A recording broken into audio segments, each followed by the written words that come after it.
Florent, Super. tu veux passer aux démos? Bien sûr, donc T'es là prêt? on enchaîne sur la partie Windows 10, fonctionnalité pour l'utilisateur, et on va vous montrer pourquoi. Avec Windows 10, on parle de numérique personnalisé et d'utilisateurs plus productifs. Donc faisons le petit switch et passons sur la Surface Pro 3. Super, on y est. Alors là, voilà l'interface avec Windows 10.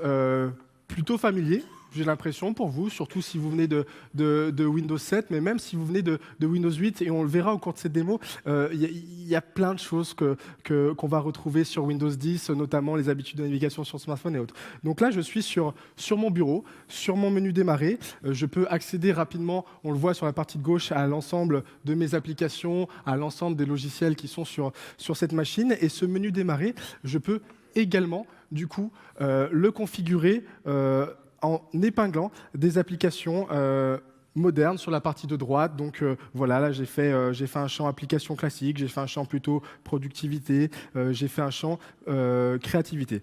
Ouvrons quelques applications au hasard maintenant. Donc je vais prendre l'application Store qui est le nouveau Store qui sera avec Windows 10. Je vais également prendre l'application Xbox plutôt sympa, cette nouvelle application, et la dernière, l'application prise en main, bien démarrée. Alors vous le voyez, quand j'ouvre ces applications-là, lorsque je suis du coup en mode productivité, elles viennent se fenêtrer. C'est-à-dire que je peux facilement basculer entre une application ou une autre. Ce qu'on avait introduit avec Windows 8, c'était le mode Snap. Le mode Snap, c'est vraiment du multitâche. Donc, c'est la possibilité de basculer une application, hop, ici, et ensuite d'en ouvrir une autre. Avec Windows 10, ce mode Snap vient s'améliorer, en fait. Et je vais du coup, lorsque je vais snapper une application à droite, Windows 10 va me proposer automatiquement, parmi les autres applications qui sont ouvertes, laquelle je viens choisir. Parce qu'on part d'un constat super simple, c'est que si on en bascule une à droite, c'est vraiment pour en ouvrir une à gauche. Donc,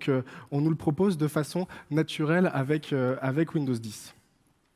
Autre nouveauté plutôt intéressante, c'est la Task View. La Task View, c'est là, ce que je vous disais, c'est une expérience qui ressemble beaucoup à ce que vous avez aujourd'hui sur les smartphones. C'est la possibilité rapidement de passer d'une application à l'autre ou encore de la fermer. Mais autre nouveauté lors de cette vue-là, c'est les bureaux virtuels. Alors, qu'est-ce que les bureaux virtuels? On le voit aujourd'hui dans l'usage qu'on a sur une machine. Souvent, on vous donne donc une machine dans l'entreprise sur laquelle vous avez un usage pro la journée, et puis cette machine, parfois, vous l'emmenez avec vous le soir à la maison et vous avez plutôt un usage perso dessus, un usage divertissement. Du coup, avec Windows 10, on pourra avoir sur sa même machine ces deux usages, ces deux mondes. Et donc là, j'ai mon bureau virtuel sur lequel j'étais avant, où j'avais toutes mes applications de productivité, dont je me sers pour travailler la journée. Et là, je vais ouvrir un autre bureau, en fait, sur lequel, par exemple, je peux mettre mes applications divertissement que j'utilise le soir et autres. Et du coup, je bascule, en fait, facilement d'un bureau à l'autre. L'autre point, l'autre nouveauté, c'est la barre des notifications qui vient apparaître. Là encore, c'est une expérience que vous connaissez sur smartphone lorsque vous faites ce geste de venir chercher cette barre-là. Et sur cette barre de notification, donc, comme c'est une machine de démo, je n'ai pas forcément trop de notifications. Mais normalement, viennent s'y afficher les notifications des applications, donc Twitter, Facebook ou autres. Également les notifications mail, les notifications de la machine. Donc rapidement, je peux avoir accès à toute l'information dont j'ai besoin. J'ai même également la possibilité d'avoir des raccourcis pour accéder au Wi-Fi ou à la partie settings très très rapidement. Le dernier point et qui est important et qui est une nouveauté avec Windows 10, c'est le mode Continuum. Donc, qu'est-ce que le mode Continuum? Donc là, vous l'avez vu, je suis sur ma Surface Pro 3 avec mon clavier, un usage plutôt orienté productivité. J'ai mon bureau, j'ai mon menu démarrer. Si je détache mon écran du clavier, donc là vous avez vu j'ai le clavier dans les mains, tout de suite en fait l'OS vient me demander de passer en mode tablette, et là j'ai vraiment une interface en fait qui s'adapte à cet usage du mode tablette, donc avec des applications adaptées à un usage et une navigation tactile, et lorsque je vais ouvrir une application, elle va tout de suite venir s'ouvrir en plein écran. Au contraire, lorsque je vais remettre, hop là, mon clavier à la tablette, on va me demander si je veux sortir de ce mode tablette, et je vais tout de suite rebasculer en fait sur une interface plutôt orientée productivité, et on a ce menu qui vient se redimensionner. Donc ça, c'est très important. Pourquoi? Parce que ce qu'on sait faire aujourd'hui avec du hardware, donc avec Surface Pro 3, mais avec d'autres formats 2 en 1 de nos partenaires constructeurs, c'est avoir un hardware qui vient s'adapter à l'usage. Donc je peux détacher mon écran du clavier, j'ai les formats convertibles qui se retournent, etc. Avec Windows 10, on a également l'OS qui suit. On a l'OS qui se met au niveau et on a l'OS qui s'adapte à cet usage-là. Et ça, c'est très, très important. Avant de te passer la main, Benoît, du coup, j'en ai pas parlé, mais Cortana est également sur Windows 10, c'est ça? Exactement. Cortana arrive sur Windows 10. Et avant de vous en parler un peu plus précisément, qui dans la salle connaît déjà Cortana? Super, ultra connu. Qui dans la salle a un Windows Phone? Ah, bien, c'est cool. Bon, bah, écoutez, en fait, effectivement, si vous connaissez Cortana sur Windows Phone, bah, la bonne nouvelle, c'est que vous allez pouvoir retrouver la même expérience sur votre PC, votre tablette Windows 10. Cortana, juste pour ceux qui ne connaissent pas, c'est l'assistante virtuelle de Microsoft. Et à la différence d'autres assistantes virtuelles, elle a deux caractéristiques principales. La première, c'est que c'est une assistante qui apprend. Et la deuxième, c'est que c'est une assistante qui est proactive. Elle apprend pourquoi? Parce que la première fois que vous allez en fait solliciter Cortana sur un Windows Phone ou sur un PC tablette dans le futur, elle va vous demander en fait des renseignements sur vous. Comment vous vous appelez, comment se prononce votre nom, où vous habitez, quel est l'endroit en fait où vous travaillez, etc. Donc petit à petit, elle va interagir avec vous pour construire un carnet en fait, et c'est vous qui gérez en fait les informations que vous donnez ou ne donnez pas.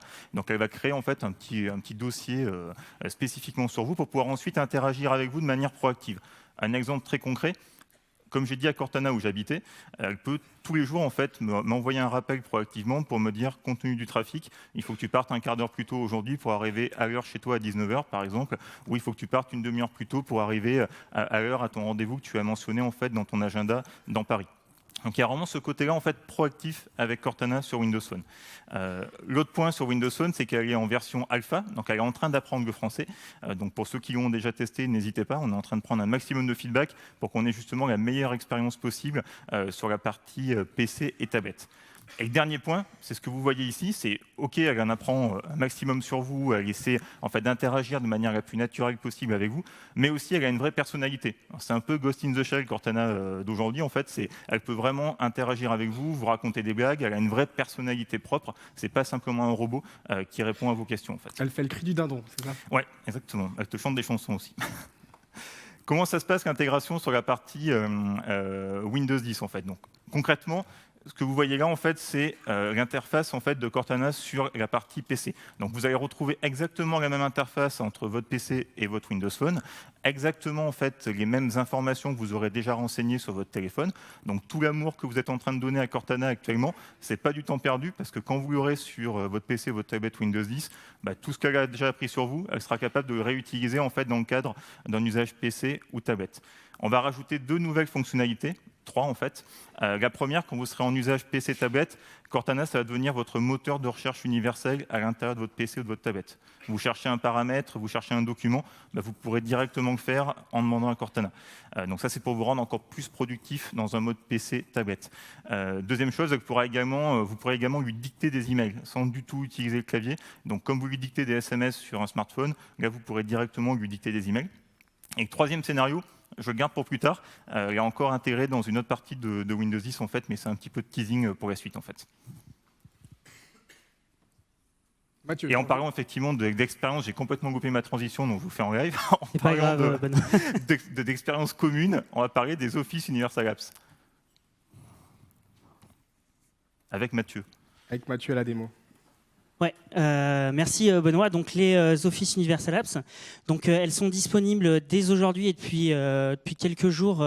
Si vous avez la Technical Preview 2 de Windows 10, vous pouvez les télécharger dans le Store Beta en tapant Word Preview, Excel Preview, etc.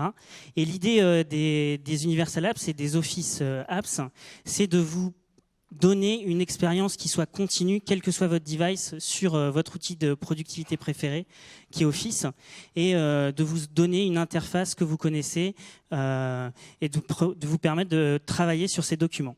Alors, je vous propose qu'on regarde aujourd'hui Excel, Word et PowerPoint qui sont disponibles. On va commencer avec Excel. Donc là, j'ai un petit tableur sur lequel je veux travailler avec vous aujourd'hui. Donc on voit que je retrouve ma barre des tâches, une façon assez lisible de lire mes données. Mais ce tableau est un petit peu compliqué, donc moi je voudrais filtrer ces cellules.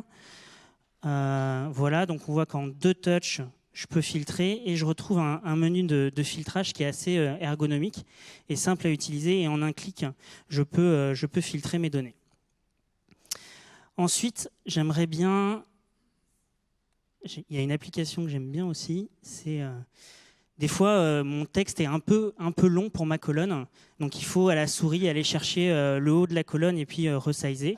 Et là, en 2 touches, hop, j'ai ma colonne qui s'adapte à la taille de mon texte, donc vraiment une interface touch. Et puis pour lire ces données, je voudrais que Excel me propose un graphique pour que ça soit plus visuel pour ma présentation de tout à l'heure.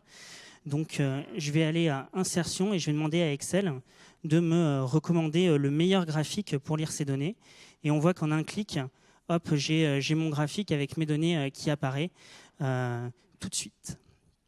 Ensuite, si on passe à... Par contre, j'ai pas tout l'écran. Là, ce qui est plutôt bon. intéressant, Mathieu, c'est quand même au final que toute ta démo, tu l'as fait en tactile, Ouais. en touch, et ça veut dire qu'aujourd'hui, même sur un device, du coup, en mobilité tactile et touch, Exactement. on peut rapidement